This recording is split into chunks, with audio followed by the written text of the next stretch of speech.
Hey, what's going on, everyone? This is Joe Swift. New show called Tech Talk with Swift.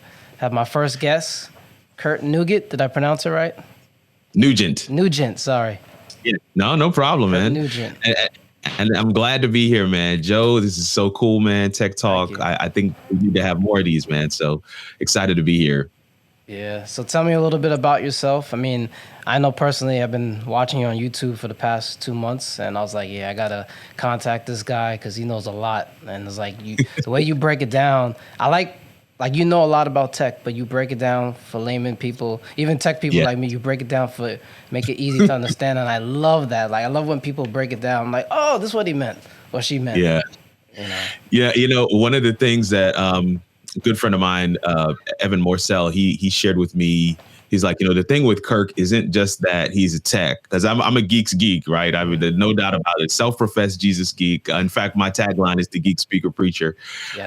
But one of the things that he was saying is like, it's not just that you're a tech and a geek, but that you can explain. And so he's like, you're an educator. And I was like, man, I would never have thought of it that way. But one of the things I love to do is understand language. And I know that's odd because it's like I don't speak but one language.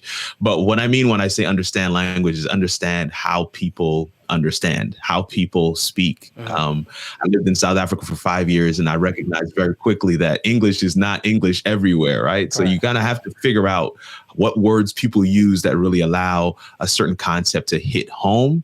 And I got started in tech from a very young age. I was an IT professional by trade and training. I worked my way up the ranks to leadership. So I was CIO for a large university and CTO for a system of community colleges here in North Alabama. But always had a passion and a space in my heart for media. Done large scale broadcasts for a number of clients and stuff, especially in the pandemic. But even before, media was always kind of like, you're the CIO, so we're putting media under you. Yes. And so I always had like a large studio crew. Even when I was in South Africa, I had an entire studio crew that I was working with. So always had a familiarity with the whole media space, live production, and then just, videography, video editing, that whole space. How did you get to South Africa? How did that come about? That's a whole story in and of itself. Okay.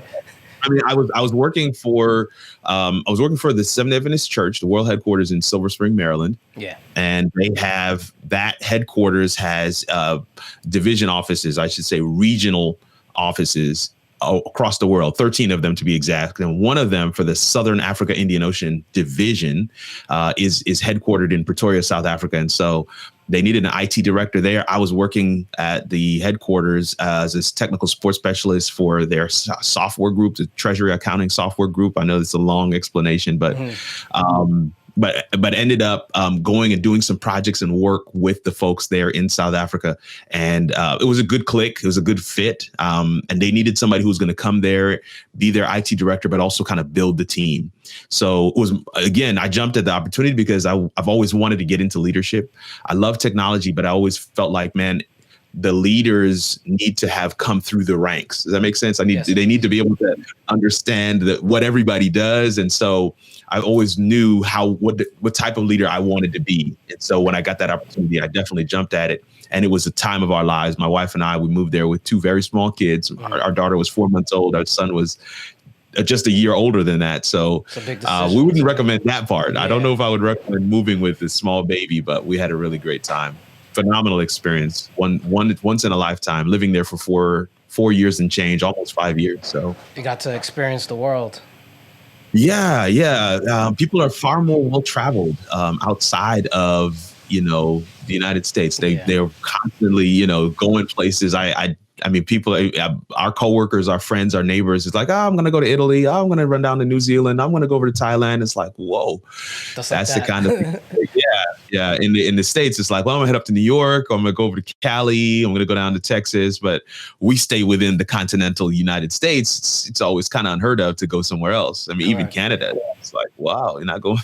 So yeah, it was definitely a big change. But I'll tell you what, technology and media over there, it was an open book. There's a major difference between how technology and media is regulated and is implemented here in the United States, because we're, you know, much larger machine, far more established as a country.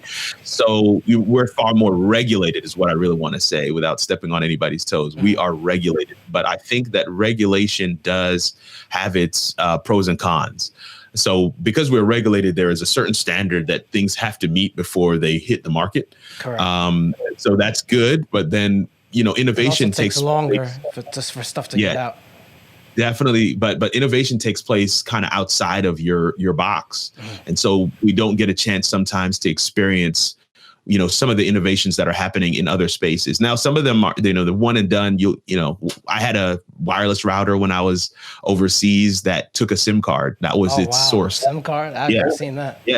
Yeah, we throw a SIM card in there, and that was my wireless router for the whole house. And so I'm paying my internet service provider, and they're giving me LTE speeds. It was good. I mean, my whole house had internet from that SIM card, but that's banned here in the States. FCC is like, nope, we're not doing that. And so it's not that the technology doesn't exist. It's just, you know, you don't have that ability because of the regulations here. So that's just one example. I know there are many others where it's flipped, in that, you know, you have bad, you know, technology that hasn't been regulated, hasn't been vetted, hasn't been checked before it makes its way to market. And then you have folks, you know, taking part in it, and they get, you know, kind of lose their shirt, if you will. So, you know, there's a pro, you know, there's pros and cons to the thing. I want to kind of get that balance for the audience who's watching, to know that, you know, there is a balance there in terms of, you know, but technology is just such a great space. Media is also just such a great space. And I want to say this to your audience, Joe, is that I'm a YouTuber now. I'm definitely in that space. HowItAllWorks.com is my site, but YouTube.com/Kirk Nugent is my YouTube page. So I'm excited that that's one of the ways that me and Joe, right? And you found me on YouTube, and then we kind of connected, I think, through Clubhouse as well, correct? Well, Instagram, right. Cool, man. It's just amazing. Technology again, it's, you know, putting people in touch with folks.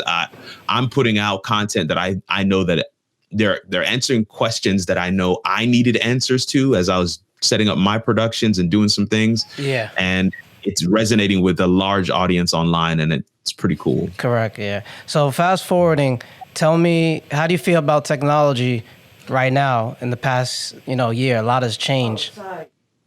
You know, one of the things I have enjoyed about the pandemic, and I want to be, you know, sensitive to the fact that there are, you know, when people talk about the pandemic, there's a lot of different ideas and feelings and experiences out there, especially if you've lost a loved one. You know, you're not going to say, hey, the pandemic has been a blessing. And I want to make certain that I'm keeping that balance. But I mean, one of the things that unintended consequences of the pandemic is that people have been forced to take a fresh look at technology.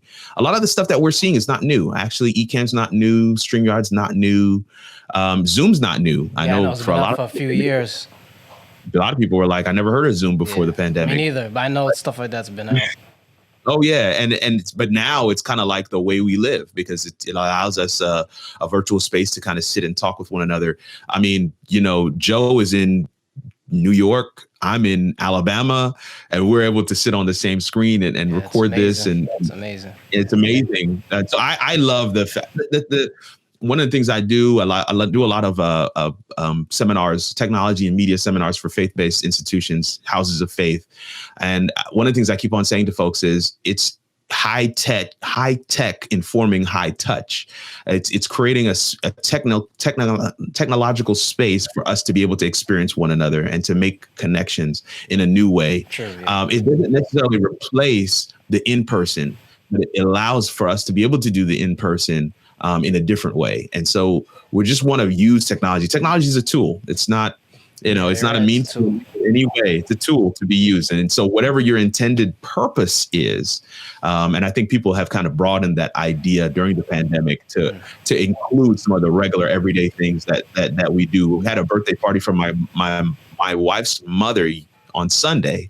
And we had people in the birthday party from literally all over the world. Which you couldn't really do before. Even if there was no pandemic, we may have driven down there for her birthday. She lives in Florida, and that probably would have been it. Yeah. And would we have gotten all those other people on? No, because it's like, one of the things I keep on saying to folks is, yes, we are using Zoom to, interact with one another. And in some cases, it's people that you would normally go physically and meet with. But in the case of my mother-in-law's birthday party, it was the people that were there we'd never have gotten all of them together had it not been for the pandemic. We would never have done a Zoom party had it not been for the pandemic. Why would you? Yeah, why would you? Exactly. Yeah. And I mean, one guy said in the party, he's like, of course he talks to my mother-in-law. He talks to her all the time, but he has not seen her siblings in like 20, 30 years. So this was his first time seeing all of her siblings. So it's just, I feel like technology has really taken a prominent role as a tool in everybody's hand. And we're all thinking outside of the box a little bit better now to understand that we can use these platforms and these virtual spaces to have very real and meaningful connections. So I love that aspect. Yeah. Do you feel that we're going to be going back to the way things were, or some of it the way it was with this? I think there are things that are best done in person. I'm never going to say that that's not a thing, but I do believe that we, as they say, Pandora's box has been opened. And I don't think you're going to be able to stuff everything back inside at this point. So, some companies who had been fighting work from home for years and years and years, and now they're recognizing that productivity is through the roof while people are working from home. That's going to be very difficult to put back in the box. So I've been working from home the past, since March. And I don't mind working from home, but I do understand it probably will be going back, but I don't mind. I enjoy it more, actually. I like the flexibility of being able to walk out of my office / studio and be in my kids' room in 2 seconds and roll around on the floor, play with them for a few minutes, and then come back in here for a meeting. I love that. And I think that gives us as human beings a better balance, a better work-life balance than we were having before. Listen, you spend 9 to 5 at work, you're spending more time with your coworkers than you are with family, honestly. True. Yeah. So I do think that there is some things that will go, quote unquote, go back, but it'll be augmented. I think it's going to be a hybrid for a lot of stuff. It's going to be, I'm a public speaker, so I do miss being on stage and vibing with an audience and a crowd to be able to, deliver. I'm also a photographer, so I miss going to events, especially track and field, taking pictures, sporting events, red carpets. So that's something that I absolutely missed, and I'm looking forward to that coming back. But I also recognize that I've been doing a lot of virtual public speaking during the pandemic, and that's a real thing. I was talking to an event organizer, and she was like, she does, I think, 20 events a year. And she said she's considering, even after the pandemic is over and things are, back to quote unquote normal. Yeah. She said, I'm considering cutting that to 50%. So as in, I'm cutting back 10 so if I do 20 events a year, I'm going to do 10 virtual and 10 real, because the amount of money she's saving on not having to travel. Man, she said, you have no idea the overhead that I've cut by just doing these virtual. So there's some very real, use case data that we have now because of the pandemic. And I really believe that's going to have a long-term impact on the way we live after the pandemic is over. Yeah, you're right. Yeah. I love it. I love technology. I've been in since maybe 98. That's when I got my first computer, and just kept growing from there. So the AOL days, the dial-up and all that. Yeah. I love the growth. There's a lot of good to it. There's also bad, but I try to focus mainly on the good. And for me specifically, if it wasn't for technology, I wouldn't be able to do the type of work that I do, because school, it did help me, but it didn't help me as a professional, as an entrepreneur. Everything that's one of the things that I hear from people who comment on my videos, and they're like, I feel like I'm in the the How It All Works University. It's like, man, because I'm learning so much. One guy, I did a live show last night, and had Doc Rock and Diana Gladney.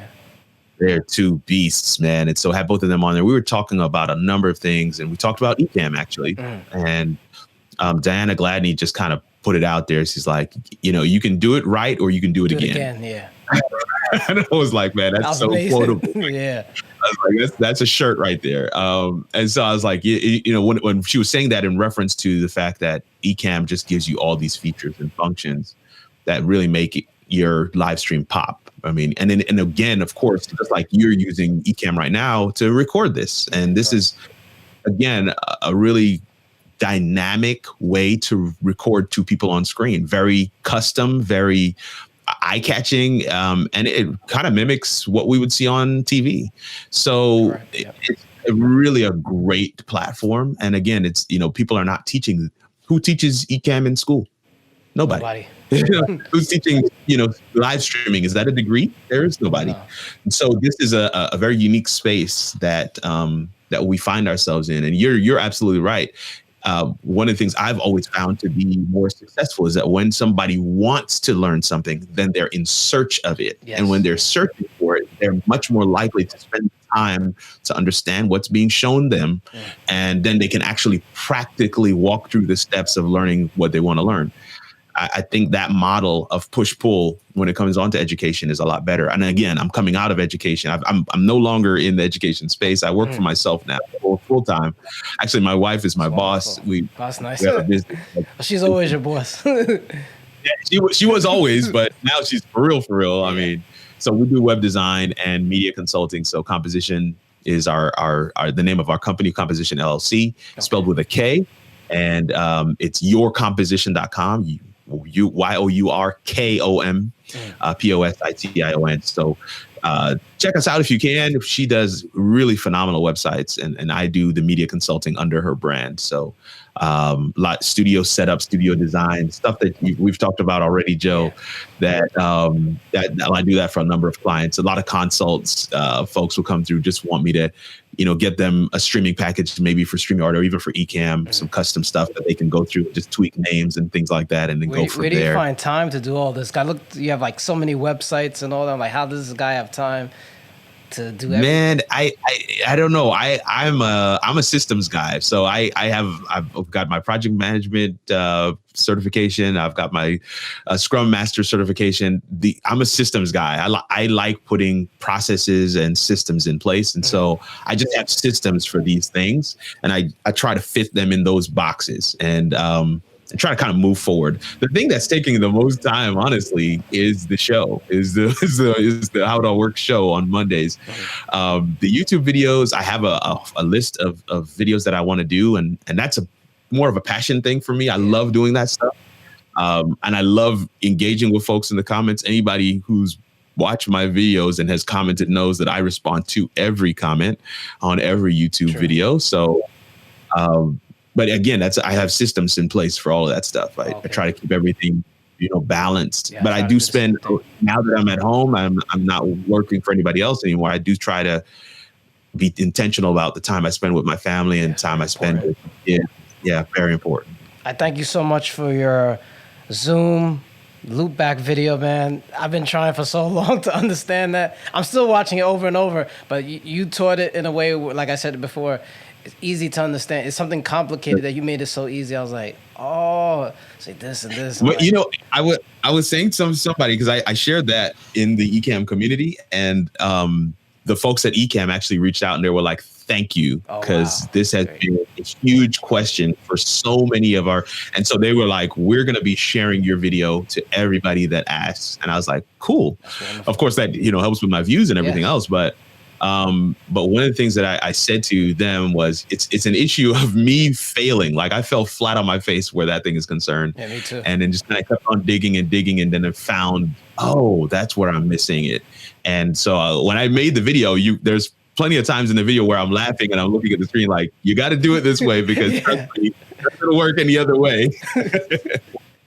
For months, I was sending the video through virtual camera to Zoom in a different program. I couldn't figure out why the audio wasn't coming through. And I was like, I just gave up. I just like, it doesn't work. But I was like, there has to be a way. I'm missing something. You know? Yeah, it clicked for me. I used Ecamm in concert with StreamYard for months, because Ecamm didn't have the interview mode, which is what we're using right now. They didn't have the interview mode, so I was using StreamYard, and then I would come into StreamYard with my virtual camera, but I still had to connect my microphone to StreamYard directly. And so I was noticing that there was a bit of delay, and I was like, oh, that's because, Ecamm's not sending audio. So that's where it kind of clicked, like, I need something like Loopback. And then I did the exact same process with Zoom, and I was like, okay. And then being able to get the two-way audio going, that was the next level up.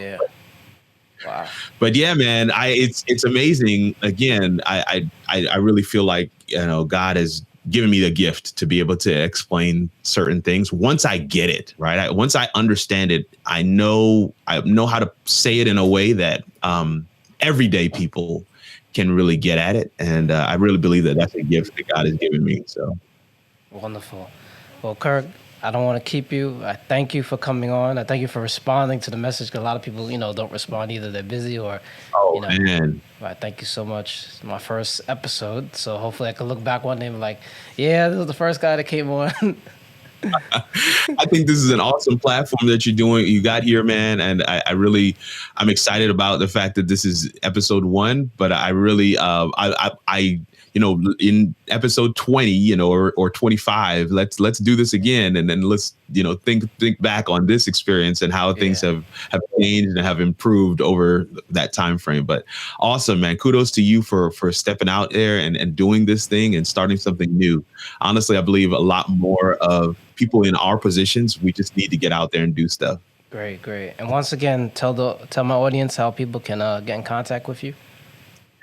Again, it's Kirk R. Nugent on everything, at Kirk R. Nugent on everything. So howitallworks.com, works is spelled with an E, and that's my main show and YouTube page, website. YouTube.com/Kirk R. Nugent, Facebook, Kirk R. Nugent, Twitter, Instagram, all of them, Kirk R. Nugent. But then KirkNugentSpeaks.com is another space that I'm constantly on. So KirkNugentSpeaks.com. Cool. Thank you once again, and we'll be in contact. Thank you for being on the show, Kirk. Thank you so much for having me. All right. I'll talk to you soon.